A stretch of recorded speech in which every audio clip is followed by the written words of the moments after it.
pagi kakak, kakak Siu Siangki. Apa kabarnya? Senang sekali bisa bertemu lagi pagi ini. Saya mau cek dulu ini untuk eh, suara saya kakak, apakah sudah bagus ya?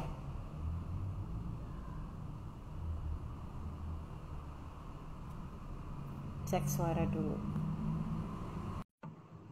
Baik kan kakak? Tuhan baik.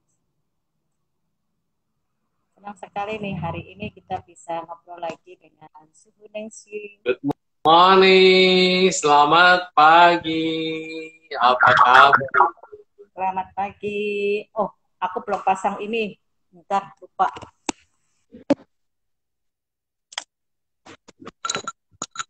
Suhu dengar suara saya kah? Satu, dua, tiga.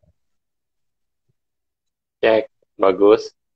Oke, Jelas Suhu ya? jelas, Jelas, jelas. oke. Ya, baik. Selamat pagi teman-teman. Terima kasih sudah bergabung dalam pengajaran Suhu pagi ini yang sudah saya nanti-nantikan. Saya sudah lama menantikan kenapa ya Suhu kok tidak kelihatan. Terus pagi ini Sibuk. tadi saya sempat ngomong, ayo Suhu kita ngobrol lagi. Ternyata setelah meditasi, Suhu membuat flyer untuk tema kita pagi hari ini, yaitu makanan kehidupan. Terima kasih teman-teman yang sudah bergabung dan mendengarkan pengajaran guru pagi hari Suhu pagi ini tentang makanan kehidupan. Nah, Suhu, tadi Suhu, saya tertarik banget ini Suhu tadi membuat flyernya. Terkadang kita lupa, kita pikir hanya tubuh yang butuh makan. Tapi pada kenyataannya batin pun membutuhkan makan. Apa yang masuk juga terkadang abaikan.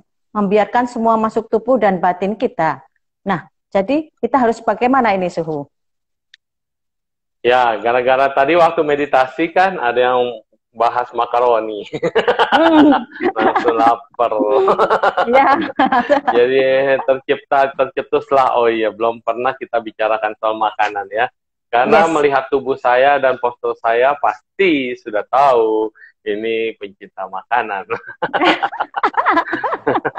Jadi ya begitulah, bahwa zaman dulu orang berkata bahwa kita itu makan itu untuk hidup. Betul ya? Nah, karena makanan itu susah dicarinya dan untuk butuh usaha keras untuk mencari, untuk makan aja. Tapi zaman sekarang kita lihat lagi bahwa semua orang udah hidupnya lumayan, jadi gampang mencari makanan. Bahkan banyak yang makan untuk hidup untuk makan. Hidup untuk makan. Jadi makan. Yang penting makan. Mangan orang mangan, yang penting ngumpul. Itu zaman dulu. Iya, kalau sekarang kumpul-kumpul ayo makan. Ayo makan. Jadi kumpulnya di restoran, di mana, pokoknya tempat makanan enak, di situ kita pada ngumpul. Nah, jadi sebetulnya ya kalau kita ngomong makan, semua orang itu kan butuh makan. Bahkan sekarang ada wabah, ada apapun, semua segala macam kesulitan makan juga begitu. Dan karena makanan itu juga sangat berpengaruh bagi diri kita buat kelangsungan hidup. Sehingga kita bisa lihat negara-negara yang busung lapar karena mereka sangat kesulitan makan. Dan juga mereka banyak yang makan itu loh, tanah liat atau batu, bukan batu ya, tanah liat ya, tanah, makan tanah, mereka dikeringin, di segala macam. Bahkan ada yang tanah liat itu bisa jadiin biskuit. Aduh, sedih sekali, miris ngelihatnya ini ya. Nah, kalau kita lihat negara di daerah negara-negara yang tertinggal kayak Afrika, tetapi Afrika Selatan sekarang jadi maju banget loh, pesat pembangunan di sana justru lebih hebat. Terus dulu kita lihat busung lapar Ethiopia ya, kita selalu berpikir Ethiopia, sampai lagunya ada lagunya Ethiopia, ya kan? Karena saking laparnya di sana kesulitan makanan. Sekarang kalau kita lihat di Ethiopia sekarang, udah jadi negara berkembang. Udah nggak ada lagi seperti zaman dulu. Bahkan benar-benar menjadi negara yang makmur ya. Kalau kita mau pindah ke sana silakan. Jadi sebetulnya hidup itu akan terlangsung dan akan baik-baik saja kalau kita cukup makan. Betul kan? Itu yang disebut dengan makanan fisik. Makanan fisik. Karena tubuh kita butuh makan. Sel-sel tubuh kita butuh makan. Dan semua badan jasmani ini membutuhkan makanan. Jangankan manusia, tumbuhan juga begitu. Kenapa dia butuh akar? Karena akar itu yang mencari dan menyerap sari-sari makanan. Dan kemudian daunnya akan memasak. Dan makanannya udah dimasak itu akan disebarkan ke seluruh jaringan. Nah, kita juga demikian. Manusia mulutnya satu. Nah, untuk mulutnya satu ya. Kalau mulutnya dua, makannya bagaimana ya? Kiri makan, kanan makan, gitu ya. Terus yang satu makan, yang satu ngomong, gitu kan. Nah, nggak bisa diem kan. Yang satu gigit. Nah, satu gigit, satu berebut lagi. Jadi dagingnya kanan sama kiri berebut gigit-gigitan. Gimana coba bayangin? Untung yang lainnya dua. Lubang hidung dua, mata dua, telinga dua, alis mata dua, mulutnya satu, ya kan? Tangan dua, kaki dua, iya, mulut satu. Jadi karena dari mulut inilah kita bisa masuk yang disebut dengan makanan. Dari mulut kita ini juga bisa keluar muntahan, bisa keluar lendir, bisa keluar reak gitu, segala macam. Jadi mulut ini sumber masuk input makanan, juga sumber keluar kotoran dan segala macam yang tidak dibutuhkan oleh tubuh juga dari mulut. Bisa dan dikatakan mulut ini juga kebaikan dan kejahatan ya, Suhu ya? Oh, itu nanti kita bahas dari yang keluar dari mulut. Nah, ini makanan dulu. Makanan masuk dari mulut, yang enak juga masuk dari mulut, racun juga masuk dari mulut, dan semua juga masuk dari mulut. Dan yang keluar dari mulut juga tidak ada yang mau makan lagi, betul nggak? Coba sekarang kita kunyah-kunyah, terus kemudian kita bahasanya apa ya, dimuntahkan lagi atau dilepehin kalau orang Tangerang, dimuntahkan lagi. Siapa yang mau makan? Tidak ada yang mau makan. Jadi itu dianggap sudah bekas dan sudah tidak layak. Karena kita beranggap yang udah dikeluarkan mulut seperti muntahan itu adalah kotor. Nah, padahal semua masuk dari sini mulut kita. Dan kebaikan juga bisa keluar dari mulutmu, kejahatan juga bisa keluar dari mulut. Dan untungnya dari mulut kita tidak masuk kata-kata. Jadi kalau orang ngatain kita, nggak masuk ke mulut, masuknya ke telinga. Oh, keren. Jadi ini dari mulut tuh masuk udara kan, bisa bernafas lewat mulut, selain lewat hidung. Iya, tetapi kata-kata itu tidak masuk dari mulut. Jadi kita tidak pernah mencerna kata-kata lewat mulut, mencerna lewat mulut. Tapi kata-kata itu masuknya lewat telinga. Jadi sumbernya berbeda. Kalau makanan masuknya dari mulut, keluarnya juga bisa dari mulut. Tapi kalau kata-kata atau apapun itu dari telinga masuknya dan tidak masuk dari mulut. Nah, jadi kita harus lihat. Jadi kalau orang sampai sakit hati, kenapa? Karena kata-kata yang tidak menyenangkan masuknya dari telinga loh. Ingat ya, bukan dari mulut ya. Nah, tapi karena dari telinga masuk dan kita tidak senang dan kita tidak bahagia serta kita ingin membalas, keluarnya lewat mulut. Jadi dari mulut ini hanya output sebetulnya untuk kebaikan maupun ketidakbaikan. Tapi kalau untuk makan, ini adalah pintu masuknya makanan. Nah, itu adalah fisik. Kita bicara fisik. Terus dilanjutkan dengan batin. Batin kita sebenarnya ada di mana sih? Apakah pikiran sama dengan batin? Kalau disuruh tanya, bingung loh. Karena hatiku sakit, aduh nusuk ke dalam hati, hatiku tertusuk duri, hatiku broken heart, gitu kan istilah. Hati, batin, kita sering ngusap-ngusap dada, kita sering, aduh berbesar hati, di sini yang kita pengen. Tapi kalau kita berpikir atau kita apa, pasti megangnya kepala. Padahal posisi otak ada di belakang. Jarang kan orang mikir begini. Jarang orang mikir begini ya. Aduh, saya lagi mikir nih. Banyak pada megangnya begini, pusing, mijit-mijit di sini atau di sini. Aduh, pusing begini ya. Aristoteles kalau nggak salah. Mikir aja sampai begini dia. Nah, padahal otak adanya di belakang, otak tengah, otak tengah, ada tengah-tengah, sentral, nusuk dari sini. Jadi kalau mata ketiga kita ini ditarik garis ke belakang, itu sebenarnya otak tengah. Jadi aktivasi otak tengah sama dengan aktivasi mata ketiga. Nah, terus ada otak kanan, ada otak kiri. Tapi kalau orang mikir, ada yang mikirnya di dengkul loh, kakinya yang dipegang-pegang ini. Karena katanya otaknya di dengkul. Kacau. Jadi itu pikiran. Jadi kalau ditanya pikiran adanya di mana ya? Bingung juga. Letak pikiran di mana? Apakah nanya lagi batin? Batin ada di mana? Kalau ngebatin diem gitu. Apakah batin itu lewat sini, pikiran ini, ubun-ubun sini, di sini, atau di dada? Nah, aduh, hatiku sakit, rasanya sakit. Nah, perasaan itu juga ada di mana? Nah, kita nggak tahu nih posisi exactly-nya, tepatnya di mana. Selama ini orang nebak-nebak, hanya visualisasi bahwa kalau lope-lope itu tuh adalah hati. Jadi jaga hatimu, sama dengan jaga pikiranmu, jaga batinmu. Jadi sampai sekarang nggak ada tuh yang menentukan posisi pastinya batin itu ada di mana. Sini. Tapi iya, jadi kalau sakit hati harusnya ininya yang diobatin. Jangan pegang dada dong ya. Karena kenapa? Kalau orang sakit hati dadanya sesek tiba-tiba, nafasnya tersengal-sengal, terus aduh sakit jantung nih. Jadi merasa jantung itu hati. Padahal jantung juga bukan hati loh. Nah orang lebih bingung lagi jantung hati. Jantung ya jantung, hati ya hati. Mau ngomong yang mana sih? Bingung sendiri kan ya? Jantung. Bingung. Jadi kata-kata ini banyak banget yang keren gitu, bisa dimainin dengan kata-kata. Jantung hati. Di mana sih sebenarnya jantung hati? Di jantung apa di hati? Bukan di sini, tapi di situ. Mana di mana jantung hati saya? Itu anak kambing ya. Tahu aja lagunya. Iya. Jagalah hati, jangan kau nodai. Nah, nodanya pakai apa?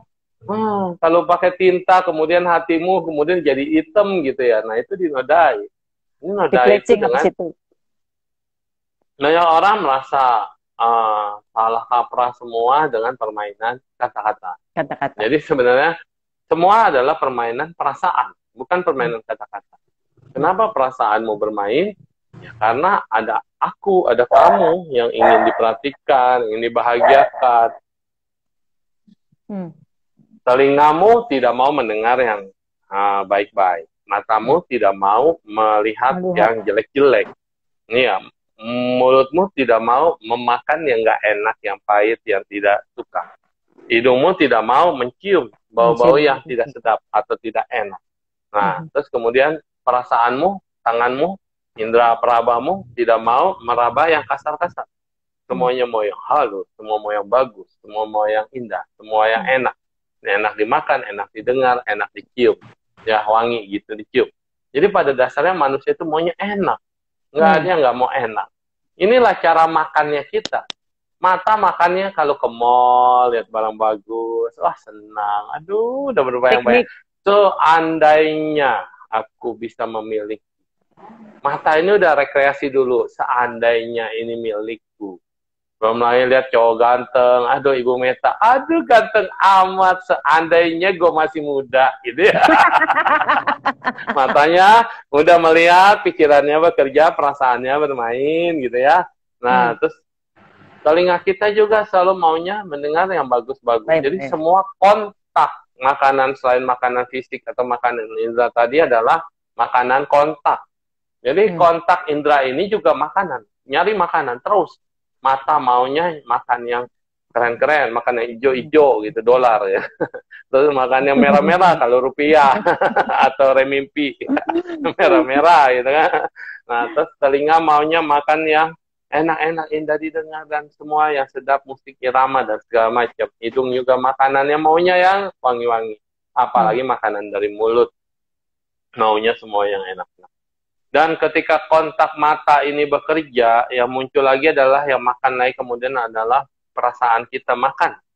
Jadi perasaan kita ini setelah dari hasil dari kontak masuk ke perasaan, suka dan tidak suka.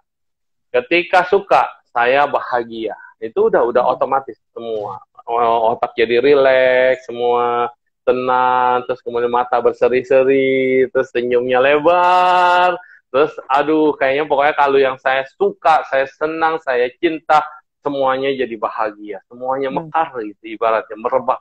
Tapi kalau saya tidak suka, kalau saya benci, kalau saya tidak nyaman, aduh, matanya melotot, terus kemudian ininya mengeras, dan kemudian ada gue menggeram, telinga juga jadi naik kayak anjing, tau ya. Anjing kalau dia lagi wah gitu. Terus kemudian ininya mengkerut semuanya, dan Anda jadi stres, jadi tegang, jadi tidak bisa lagi berpikir dengan jernih pada saat Anda tidak suka. Dan itu adalah perasaanmu tidak makan makanan yang enak. Jadi dia tidak terima itu. Dan dia stempelin, ini tidak suka, tidak suka, tidak suka. Ini suka, ini suka, ini suka. Distempelin terus kayak tukang pos. Jadi apapun yang muncul dari kontak mata, dia stempelin. Suka, tidak suka, suka, tidak suka, suka, suka, suka, suka. Tidak suka, tidak suka, tidak suka. Dia kerjanya cuma stempelin. Nah, lalu kemudian dimasukin lagi ke dalam kesadaran kita. Ada yang namanya storage of mind, gudang kesadaran. Di gudang kesadaran semuanya di-save, semuanya ditampung, semuanya diambil. Nah, ini jadi makanan kesadaran kita juga. Jadi kesadaran kita juga udah stempelin dari yang tadi, ya, yang masuk, yang suka, dia kumpulin tuh, yang saya suka. Terus kemudian yang saya tidak suka, itu dikumpulin, tidak suka, tidak suka. Sayangnya, storage-nya atau gudang penyimpanannya lebih banyak ke yang negatif, lebih banyak yang tidak kita suka. Itu storage-nya lebih besar. Jadi gudangnya lebih penuh dengan hal-hal yang tidak menyenangkan dalam hidup kita. Kenapa? Karena waktu kesalahannya ya, kalau orang itu bahagia, orang itu suka, dia kadang-kadang nggak nge-save.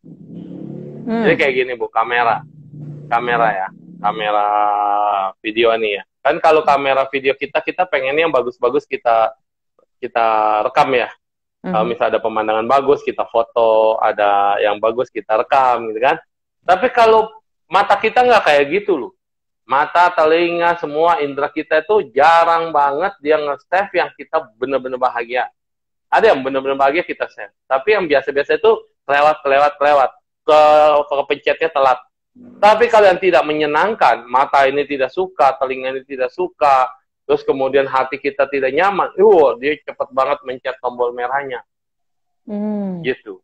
Jadi bedanya kita dengan pikiran kita, dengan kamera kita yang kita mau ini, kamera handphone lah, kalau kita mau ada gambar yang bagus, kita foto. Karena saya mau itu. Ya kan? Saya mau itu. Saya pencet, saya rekam, saya video gitu. Itu ngumpulnya di kamera HP-mu. Tetapi di dalam mata kita, kesadaran kita yang disimpan di gudang kesadaran kita, itu banyak kan nyimpennya yang tidak bagus. Kita dimarahin. Kenapa? Iya, karena kalau kita bagus, awareness kita itu low. Kalau kita lagi happy tuh kesadaran kita tuh lemah. Kesadaran kita itu cuma gitu aja, biasa gitu. Bukan sesuatu yang luar biasa, kecuali, wah bagus banget, ini momen spesial, momen yang paling luar biasa. Itu baru kita record. Ya, itu baru kita awareness kita, kalau kita benar-benar luar biasa, baru kita record. Tapi kalau yang biasa-biasa aja, kayak misalnya, tuh ada orang lewat, itu mukanya senyum-senyum, itu nggak kita save itu. Nggak kita record. Dia kayak kamera, dia hidup on, di kamera HP kita hidup on, tapi kita nggak pencet tombol merahnya. Tapi kita sadar semuanya apa yang terjadi, apa yang kita lewatin, kita sadar. Ada burung lagi bertelur, ada burung lagi, ada kupu-kupu lagi terbang. Kita sadar, kita liatin kameranya, tapi nggak kita pencet tombol merah. Tapi begitu ada orang yang kasih makanan nggak enak, lewat telinga, lewat mata, lewat hidung, lewat mulut, apapun itu bentuknya, langsung di-save. Langsung dipencet tombol merahnya, bahkan kita simpan di foldernya folder spesial atau folder khusus, dan itu selalu muncul lagi. Tiap kali kita lihat memori, dia muncul duluan yang negatif itu. Jadi inilah perbedaan antara memori kamera handphone kita dengan memori batin kita.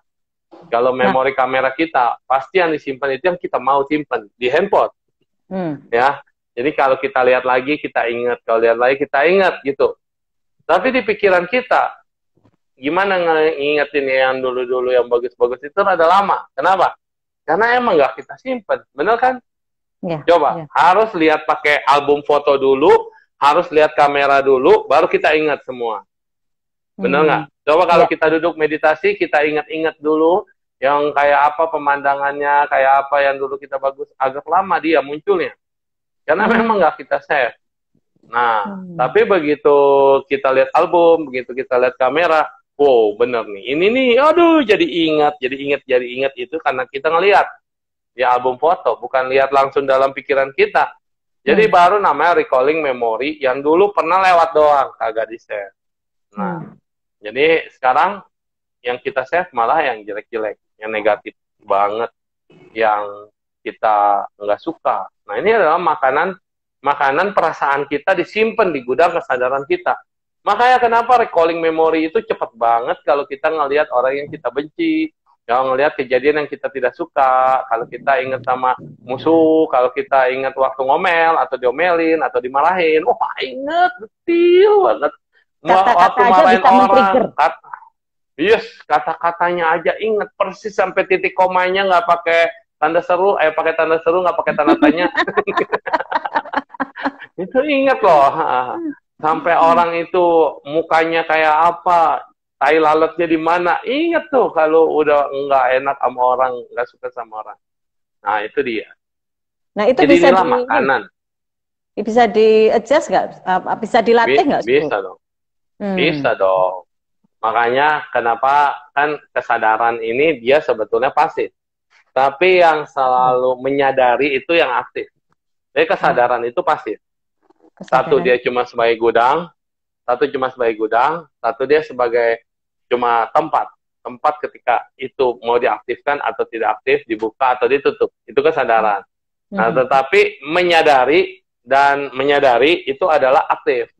Jadi ketika kita mau kita melihat apa sih yang perlu kita ubah, apa yang perlu kita lakukan, apa yang perlu kita introspeksi, apa yang perlu kita analisa. Nah, ini baru kita mengaktifkan kesadaran kita. Mengaktifkan kesadaran kita itu bukan kesadarannya, tetapi kitanya sendiri yang mencoba menganalisa. Setiap hari itu masuknya apa, inputnya apa dalam pikiran kita nih, dalam otak atau hati kita, atau dimanapun, terserah yang tadi saya bahas, mau di sini, mau di sini, mau di sini, terserah inputnya apa. Ini yang harus kita cari tahu dulu nih, inputnya, masukannya. Karena kita selalu kemasukan. Bukan kita memasukin, kita kemasukan. Kemasukan.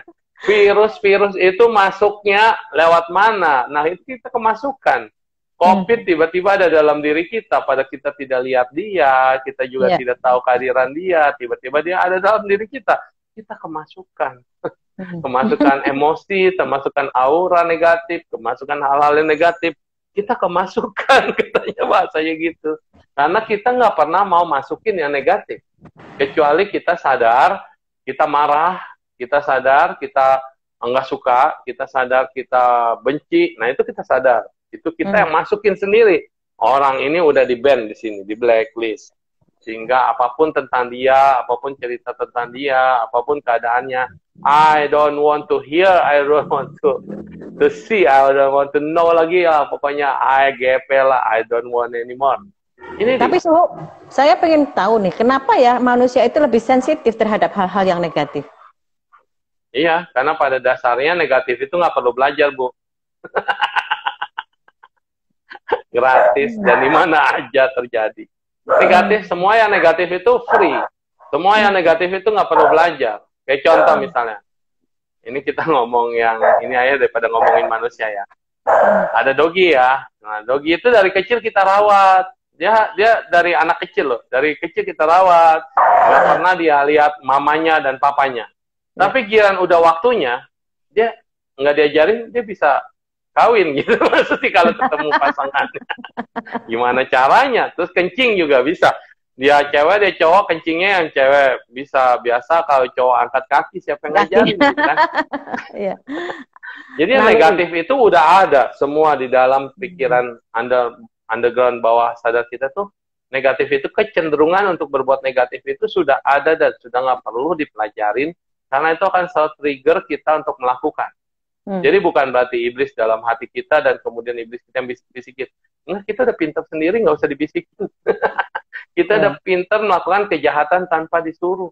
Mulut kita udah gampang banget ngomong dibandingkan kita memuji orang, dibandingkan kita berdoa, dibandingkan kita melakukan kata-kata yang bagus dari mulut kita tuh agak butuh waktu untuk belajar dan kesempatan serta ada kehendak, ada untuk melakukannya.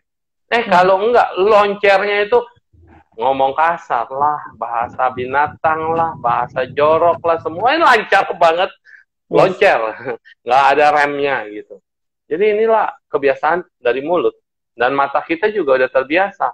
Ada orang cakap, kita demen banget ngeliatin. Ada orang yang biasa-biasa, biasa aja, nggak di-save ya.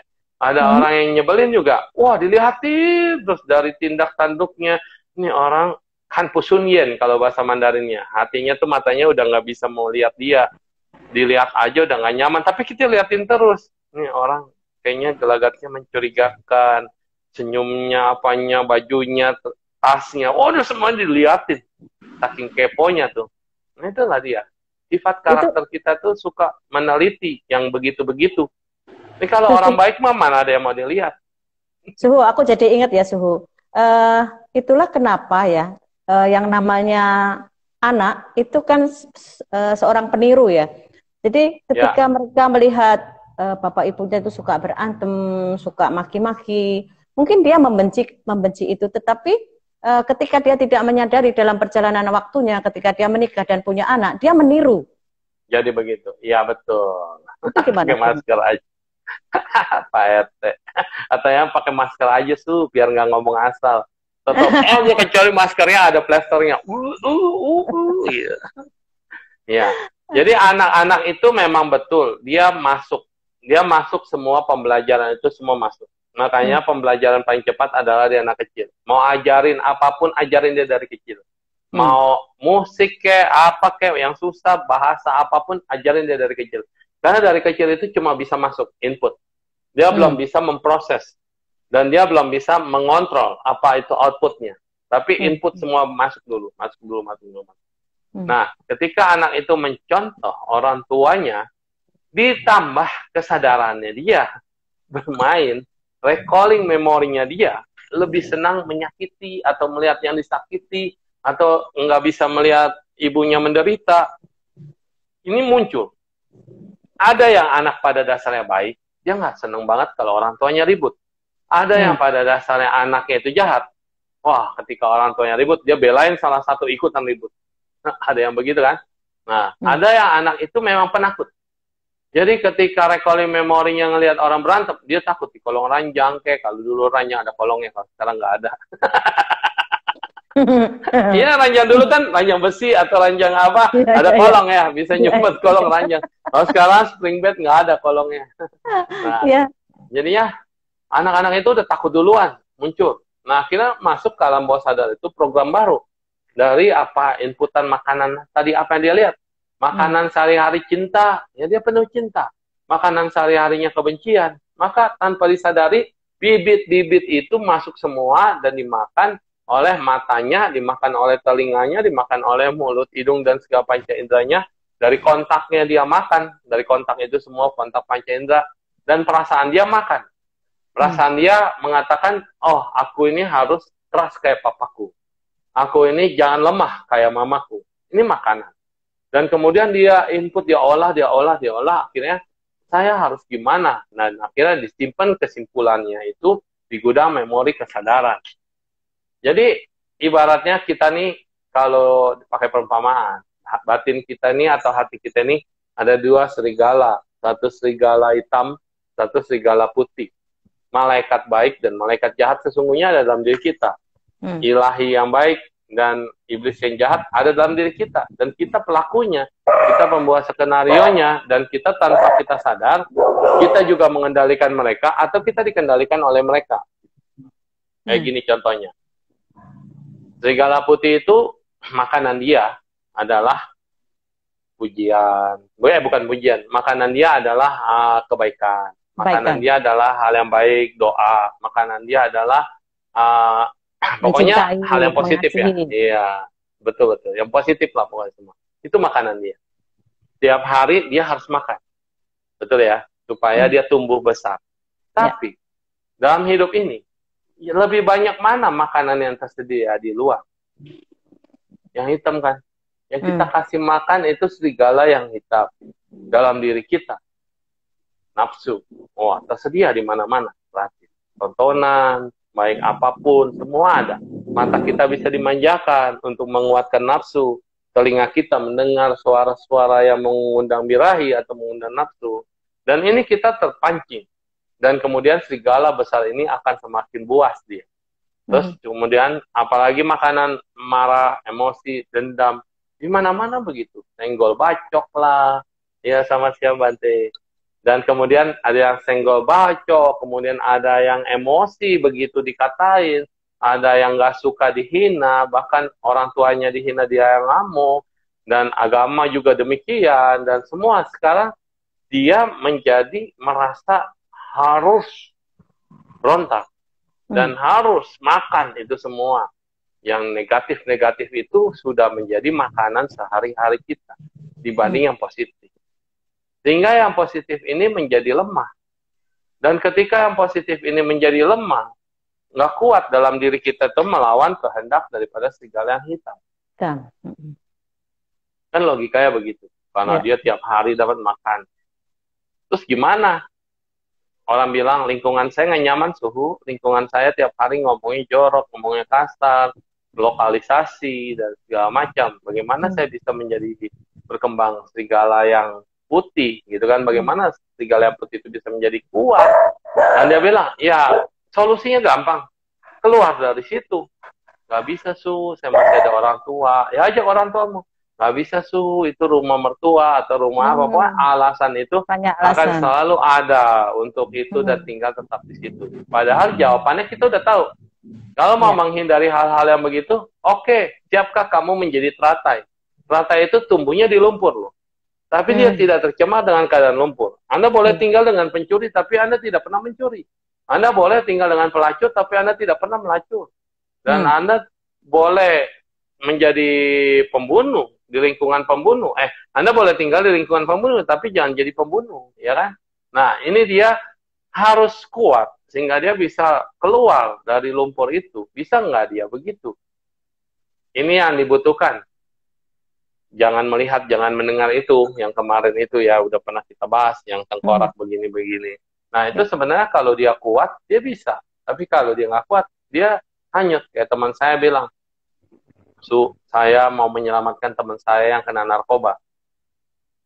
Saya selalu nasihatin dia, selalu bimbing dia, dan segala macam. Saya bilang, kekuatan kamu apa? Cinta, Su. Cinta. Cinta saya kuat demi dia. Oke. Kamu bilang kamu cinta dia, kamu sayang dia, dan kamu ingin menarik dia keluar dari kebiasaan. Betul? Betul. Kekuatan kamu seberapa besar?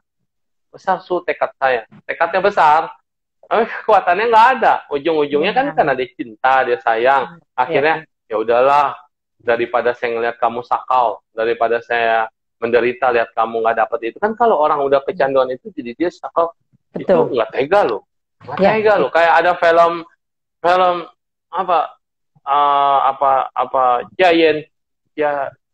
Giant apa ya, itu yang petarung Cungkuo itu yang film kungfu ya, dia pahlawan anti madat, anti apa itu namanya, orang madat kan zaman dulu pakai obat opium, pahlawan anti opium, tapi dia dijebak, dia dipukul sampai dia pingsan, dan kemudian disuntikin morfin. Dan dia nggak tahu, dia itu tiap hari disuntikin morfin. Dokternya bilang, ini vitamin, ini vitamin, ini vitamin. Dan dia akhirnya kecanduan. Dia pikir, saya kalau sakit ini harus disuntik. Obat itu manjur. Padahal dia nggak tahu itu adalah morfin. Dan morfin adalah opium. Jadi pahlawan ini Huo Yanjia namanya. Film Huo Yanjia. Ini pahlawan untuk pemerang morfin di Cina, di Cungkuo opium. Tapi karena dia disuntikin tiap hari itu, dia nggak sadar. Jadi dia pikirnya itu adalah vitamin itu, obat itu yang bisa membuat dia tenang. Dan ketika dia sakau, ketika dia menderita, sampai ibunya juga rela, kan dia bilang dia nggak mau diobatin, dia nggak mau apa. Dia bilang obatnya ini hanya candu, hanya opium. Dia bilang, saya pemerang opium, anti opium.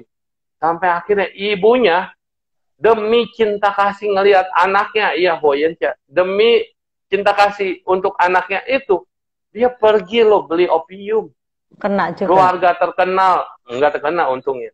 Keluarga terkenal, penentang opium, dan akhirnya karena cinta kasih ibu nggak sanggup, nggak tega melihat anaknya sakau gitu kan. Kalau sakau ngamuk kayak apa, menderita dan kesakitan sampai keluar keringat dingin. Karena itu morfin ya. Dan kemudian akhirnya ibunya beli. Tapi ketika anaknya tahu, kliennya tahu, ibunya beli opium, wah dibanting semua dan dia marah. Jangan gadaikan harga diri saya dengan barang terlarang ini. Wah, dia nggak tahu yang disuntikin itu adalah morfin. Oh. Karena ini barat itu morfin, cungko itu madat opium. Nah, yang harus diisep, harus dibakar gitu. Nah, itu dia perbedaannya. Dia pikir beda, ternyata dia ditipu. Waktu dia nggak sadar itu disuntikin. Nah, saya ngomongin yang tadinya ibunya harusnya menjaga dan senang anaknya adalah pahlawan pemerang opium, harus beli opium karena cinta, nggak tega ngelihat penderitaan anaknya. Coba bayangin. Lu kekuatan lu berapa banyak mau mengubah pacar lu supaya dia nggak make?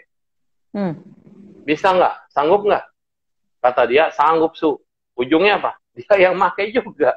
Ya, itu terjadi sama teman saya yang dokter tuh, Dok. Suhu. Iya. Anaknya dokter kena.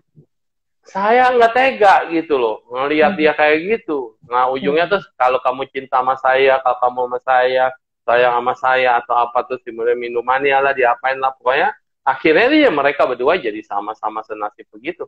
Jadi kadang-kadang kalau kamu mau menyelamatkan dan kamu tidak mampu, ya udah jauh-jauh aja, jangan sok jadi hero, jangan sok jadi pahlawan, kemudian biarkan jangan nyemplung jadinya. Ya mendingan jauh-jauh, mendingan putus ya putus, karena cinta kamu malah membuat semuanya jadi menderita. Jadi ini makanan batin ini ego kan yang makan. Kita pikir. Jadi pikiran kita semua yang bermain di sini. Kita pikir pasti begini, kita pikir pasti begitu, kita pikir ini nyaman, kita pikir ini. Nih, kita pikir. Tapi kadang-kadang yang kita pikir itu tidak sesuai dengan kenyataan. Yang kita pikir bagus belum tentu bagus tuh. Ya. Nah, kita pikir ini, yang mikir ini siapa? Yang bisikin kita siapa? Serigala hitam. Bukan serigala yang putih. Kenapa? Karena kekuatan kita belum sampai situ. Makanya kenapa tujuan hidup manusia adalah pendekatan diri kepada Tuhan. Ini sebenarnya bukannya kita menjadi seorang agamis, tetapi level kebijaksanaan kita akan naik terus. Cahaya kita makin terang, bukan makin redup. Tapi supaya batin kita makin bahagia, jiwa kita makin besar. Inilah pembelajaran kehidupan kita sampai nanti meninggal, kita masuk ke dalam cahaya yang sesungguhnya. Jadi, untuk ke arah situ, ini butuh usaha keras. Makanan apa yang kita makan setiap hari? Kita pengennya hidup sehat. Tapi semua masuk. Iya, betul. Kita pikir kita lebih baik dari orang lain, padahal belum tentu. Iya. Banyak yang orang menghina orang lain gitu ya. Ah, dia tuh tidurnya, ini ada cerita juga nih. Di wihara ya. Dia lihat tas sesyungnya, bisu seniornya, dia tahu lihat, itu biksu tuh nggak ada kerjaan. Tiap hari dia tidur mulu kerjanya. Tidur muncul pas jam makan, terus kemudian hilang lagi. Saya lebih baik dari dia karena saya tiap hari mengerjakan banyak hal dalam hidup saya setiap hari. Jadi dia udah piping, udah jelek-jelekin terus tuh seniornya. Dia pikir seniornya tuh nggak ngapa-ngapain. Nah, terus gurunya ketawa-tawa aja. Terus akhirnya gurunya kasih PR. Ya udah sini, kalau kamu merasa hebat. Kan kalau kaligrafi itu kan susah, Bu. Jadi kalau kaligrafi Mandarin, apalagi nulis salin sutra ya, itu dalam bahasa Mandarin.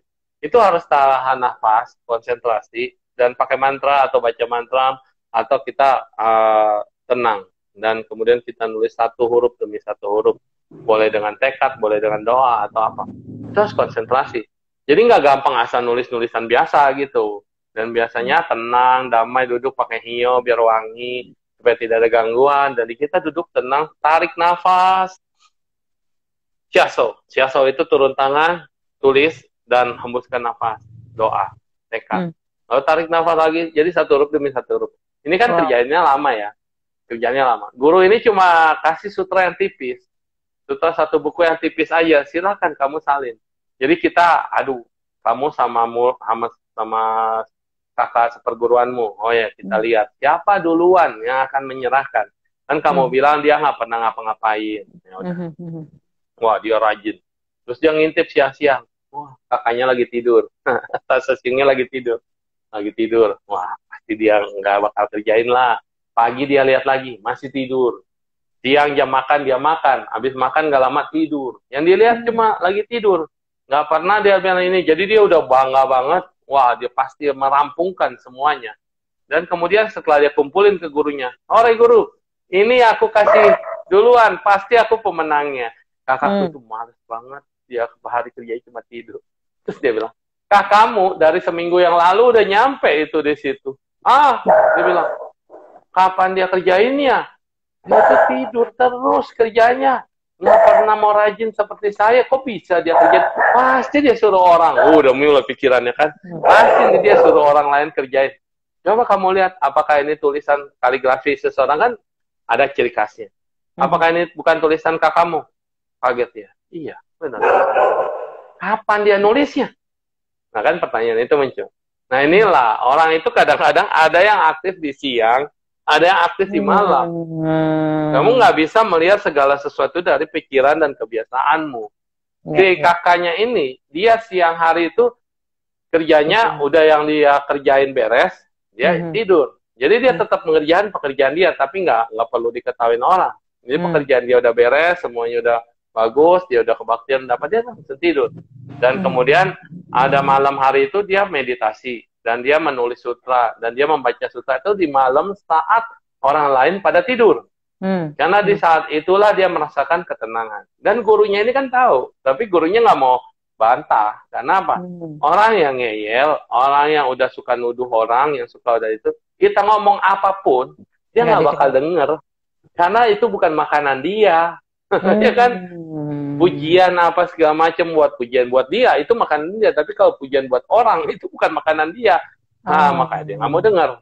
Nah, itu sifat manusia. Jadinya gurunya diem aja. Dan kemudian gurunya bilang, tuh seminggu yang lalu. Oka. Ya, di saat orang lain sedang tidurlah dia menemukan pekerjaan itu. Jadinya itu aku tadi ingat waktu meditasi bilang berjalan tanpa orang melihat, berbicara tanpa orang mendengar itu ya. Iya. Di saat keheningan malam dia nggak perlu energi besar buat mengeluarkan aktivitas apapun. Dan di saat itu dia bisa menganalisa segala sesuatu dengan apapun. Tapi nggak semua orang bisa hal ini. Makanya kan kita lihat kalau anak-anak muda sekarang, anak kita tidurnya jam 2, jam 3, bisa kuat ya. Kayak kita dulu jam 9 udah ngorok, udah tidur gitu kan. Benar. Iya, kalau yang sekarang tidurnya malam. Dan kemudian saya juga jadi ikut-ikutan tidurnya malam.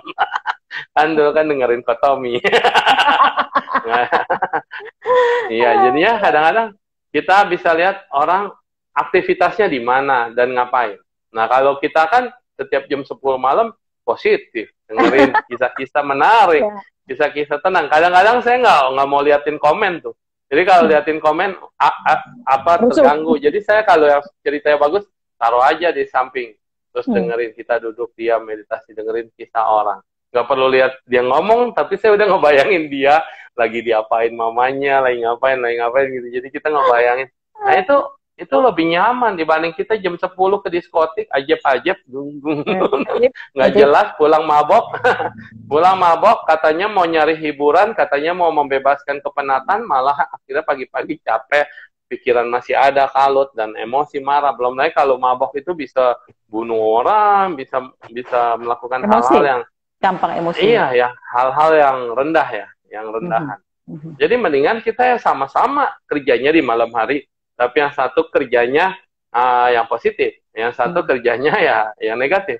Itu hak Anda, nggak ada yang melarang untuk merancang hidupmu sendiri. Nah, jadinya dulu waktu vibrasi positif 0001, ya kita bilang malam amat sih nih kok Tommy gitu ya. Nah, apa nih?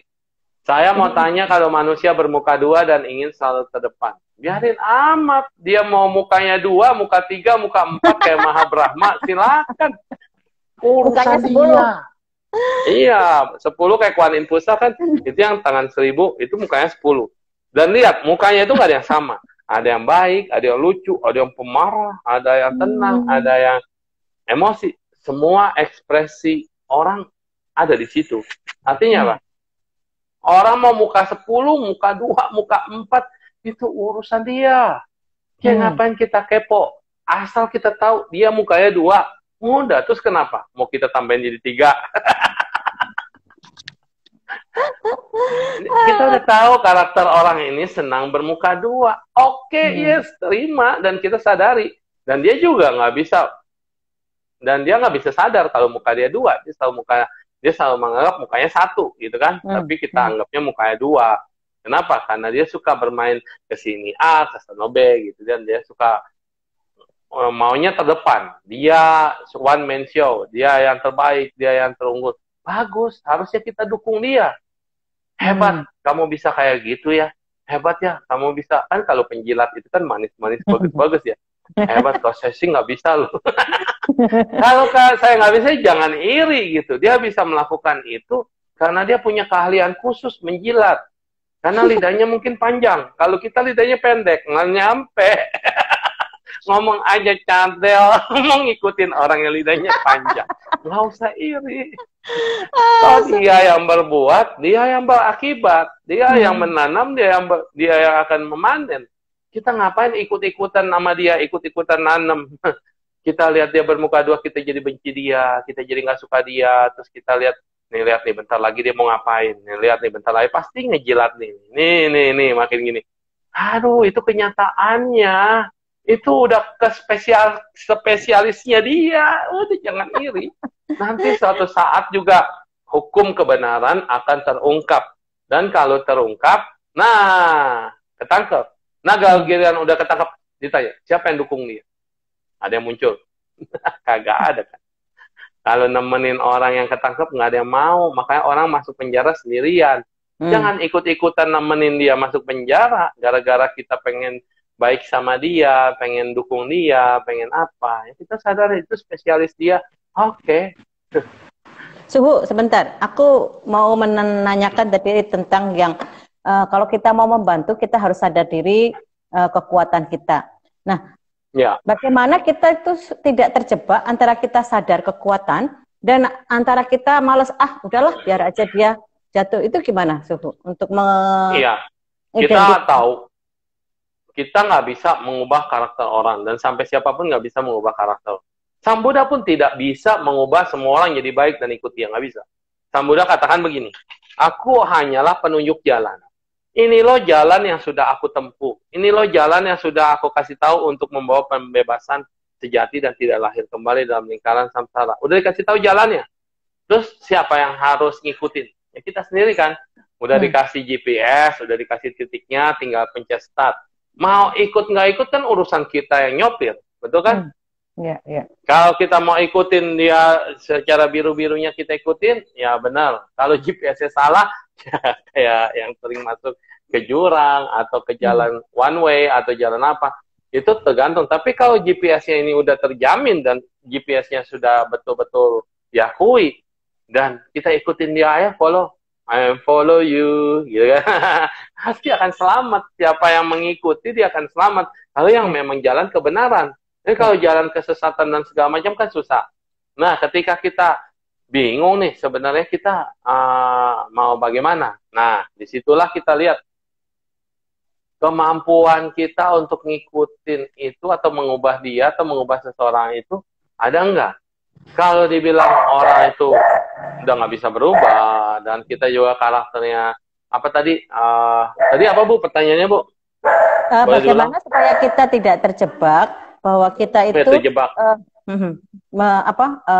tidak tahu kekuatan, belum tahu atau cuek aja, cuek aja sama kita kita nggak tahu ya. Nah itu kita udah tahu jalannya, dia bisa mampu nggak ikutin jalan kita nih? Kalau dia memang nggak mampu ikutin jalan kita, sama kita cuek aja, itu nggak sama loh. Kalau kita care sama seseorang, kita udah kasih jalannya dan dia kita tuntun. Kalau dia nggak mau ngikutin jalan, ya sudahlah, nggak usah harus dipaksa, nggak harus didorong-dorong. Kalau anak kecil diajakin mau pergi terus kita dorong-dorong, kalau nggak kita pukulin, kita apa malah dia nangis kan, malah dia makin sengaja uring-uringan di situ, guling-gulingan. Ya ini kan nggak efektif. Makin kita dorong orang makin nggak mau, makin dia anjing aja begitu. Coba lihat kalau orang tuntun anjing di taman, kalau dia udah nggak mau pergi, itu diseret pakai tali kan, talinya ditarik-tarik kan. Dia nggak mau, ya nggak mau aja.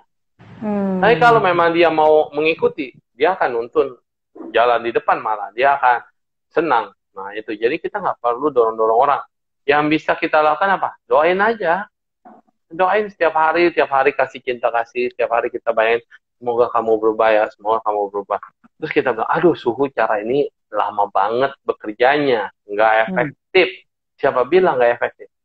Iya lama, tetapi ingat, orang bilang kekuatan, kalau tanganmu tidak mampu untuk melakukan, berikanlah kepada kekuatan tangan-tangan yang lebih kuat dari kamu, atau kekuatan yang tangan-tangan yang tidak terlihat, yang akan menjamah dia. Itu kan bahasa di Alkitab begitu kan. Ini kalau kita nggak mampu, ya kita serahan aja, kita berserah, nanti biarkan tangan-tangannya lebih hebat yang menyentuh dia. Emang kita siapa? Kita nggak bisa mengatur hidup orang. Dan kita bukan perekayasa atau penyusun skenario hidup orang, bukan kita.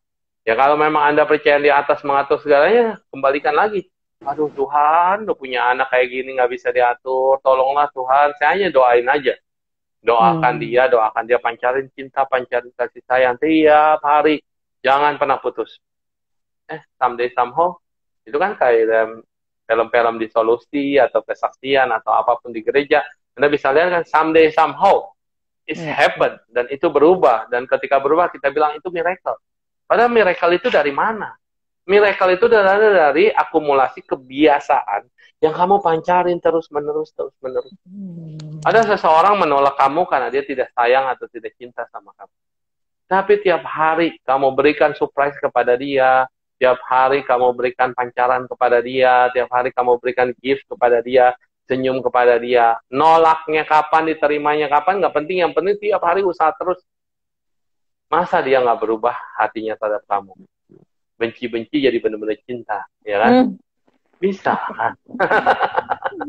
Iya. Dan tiap hari orang yang cinta sama kamu juga, yang mencintaimu, yang sayang banget sama kamu, kamu tiap hari ketusin dia, marahin dia, keselin dia. Lama-lama dia juga jadi benci. Betul kan?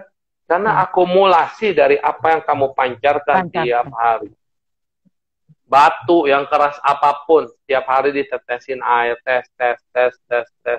Tiap hari rutin, ditetesin terus. Pecah juga. Setidaknya bolong. Setidaknya berlubang. Itu rutin. Nah, jadi jangan pernah anggap remeh.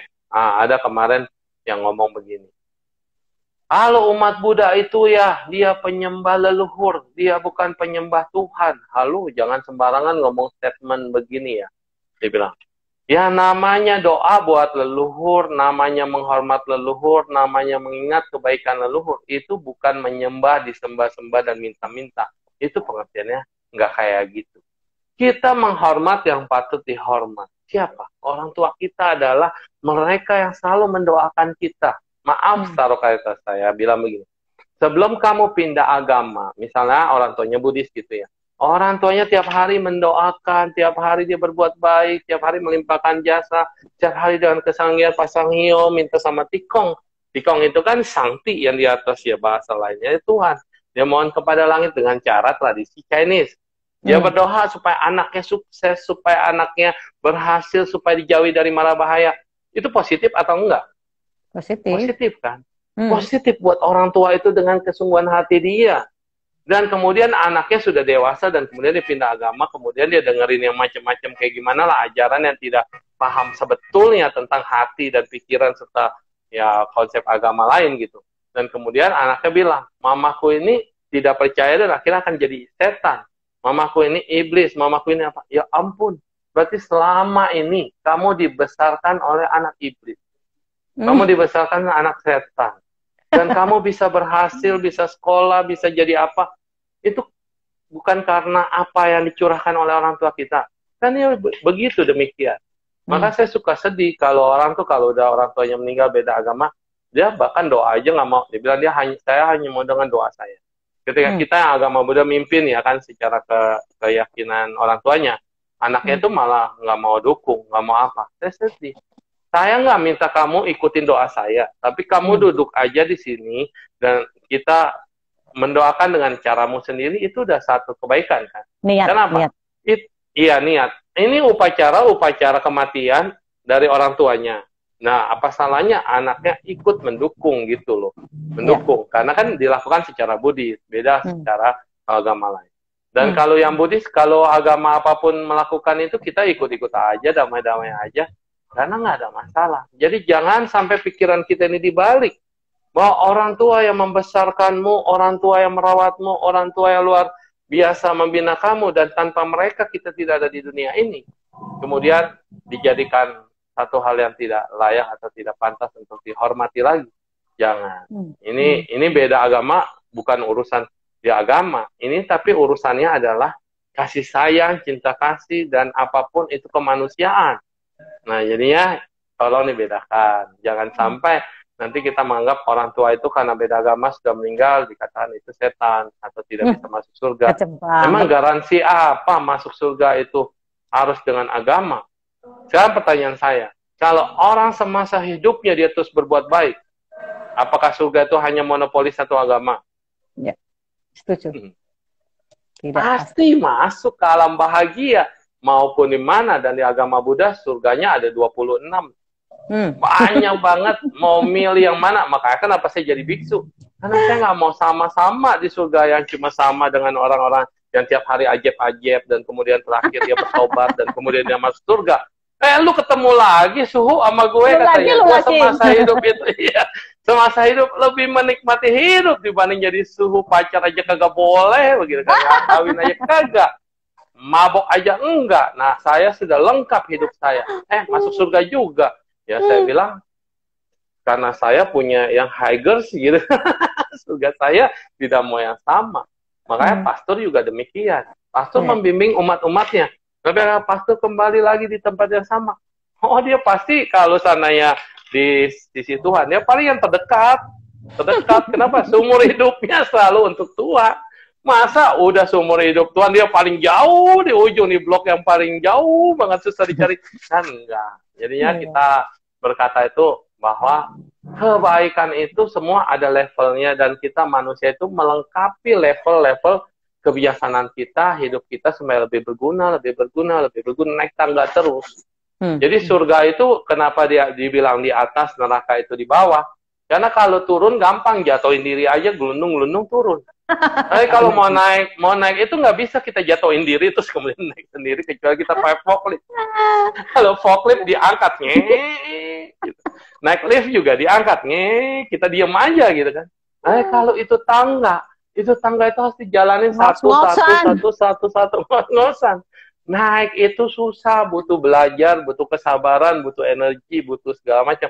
Makanya makanan kita ini harus kuat supaya kita bisa naik. Kalau kita nggak pernah dikasih makanan yang positif, kita nggak pernah dikasih nutrisi, kita nggak pernah dikasih gizi, akhirnya kita jatuh aja udah. Kecuali jatuh di lift. Jatuh di lift pun kalau kita nggak mau keluar, kalau udah di lantai yang tertinggi, kita nggak mau keluar, udah jatuh di lift nih, kita udah naik, dia turun lagi. Bener-bener. Suhu, ini pintu udah terbuka, kagak keluar. Oh, udah selesai. Iya, kasihkan nih ngobrol kalau sama Suhu, nggak ada habisnya. Suhu, ini karena kita tadi kan bicara tentang makanan. Makanan yang kita asup itu itulah yang akan menjadi apa yang keluar dari kita. Nah, bagaimana detoksnya supaya yang makanan yang masuk jelek itu bisa kita detoks? Nah, jadi ingat ya, apapun yang masuk pasti keluar. Masuknya lewat mulut, keluar lewat bawah, itu detoks. Segala, iya kan, masuk lewat mulut, keluar dari bawah, Bu. Kalau pagi, betul. Iya, kalau itu udah sisa-sisa.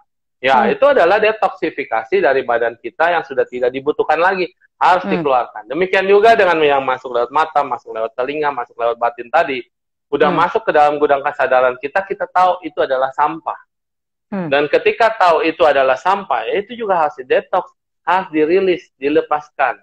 Rilis, damai, udah jangan dipikirin, berdamai dengan diri sendiri, berdamai dengan semuanya. Makanya butuh meditasi untuk ini, untuk detoks ini. Butuh meditasi untuk memilah, untuk different, menyimpan, memainkan masukin folder yang benar, dan kemudian rename. Dan ini adalah kerjaan di meditasi. Jadi waktu meditasi ini bibit-bibit yang mana kita kelompokin, yang sampah di recycling, bisa nggak? sampai itu jadi kebijaksanaan? Bisa, karena kita bilang panau ciputi. Masalahmu adalah kebodianmu. Bodi itu pencerahanmu. Jadi karena kita ada masalah, maka kita ada cara menyelesaikan masalah dan ada keluar dari masalah. Cara untuk menyelesaikan masalah itulah yang disebutkan kebijaksanaan. Jadi orang tidak akan naik kebijaksanaannya tanpa ada masalah. Orang nggak mungkin lulus kuliah, nggak mungkin lulus ujian kalau dia nggak pernah ada soal.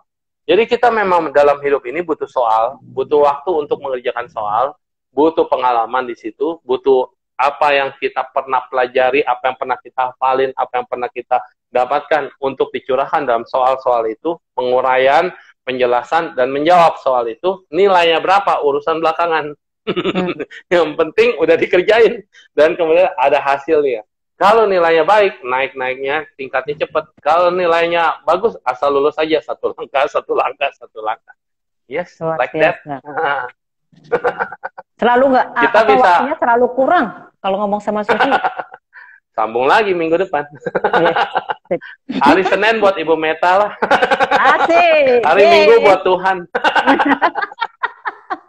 Baik Suhu, ini yang terakhir dari Suhu untuk closing statement pagi ini, apa yang ingin disampaikan pada teman-teman mengenai makanan kehidupanmu.